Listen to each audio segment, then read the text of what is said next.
Petrol, diesel ధరలు భారీగా పెరగనున్నాయా? ప్రజల్లో టెన్షన్ పెరుగుతోంది. పశ్చిమాసియా యుద్ధ పరిస్థితులతో అంతర్జాతీయంగా క్రూడ్ ఆయిల్ ధరలు భారీగా పెరిగాయి.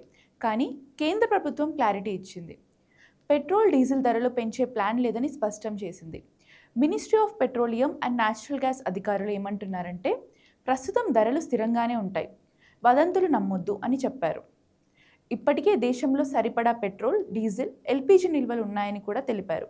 అయితే మరోవైపు రియాలిటీ ఏమిటంటే, అంతర్జాతీయ మార్కెట్లో క్రూడ్ ఆయిల్ ధరలు 50% కంటే ఎక్కువగా పెరిగాయి.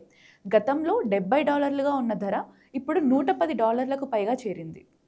ఇంత ఉన్నా కూడా భారత్లో 2022 నుంచి ఇంధన ధరలు మారలేదు. కానీ ఆయిల్ కంపెనీలు భారీ నష్టాలను ఎదుర్కొంటున్నాయి. రోజుకు వేల కోట్ల నష్టం వస్తుందట.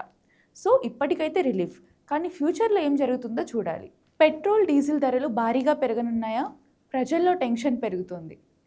పశ్చిమాసియా యుద్ధ పరిస్థితులతో అంతర్జాతీయంగా క్రూడ్ ఆయిల్ ధరలు భారీగా పెరిగాయి. కానీ కేంద్ర ప్రభుత్వం క్లారిటీ ఇచ్చింది. పెట్రోల్, డీజిల్ ధరలు పెంచే ప్లాన్ లేదని స్పష్టం చేసింది. Ministry of petroleum and natural gas అధికారులు ఏమంటున్నారంటే, ప్రస్తుతం ధరలు స్థిరంగానే ఉంటాయి, వదంతులు నమ్మొద్దు అని చెప్పారు. ఇప్పటికే దేశంలో సరిపడా పెట్రోల్, డీజిల్, ఎల్పీజీ నిల్వలు ఉన్నాయని కూడా తెలిపారు.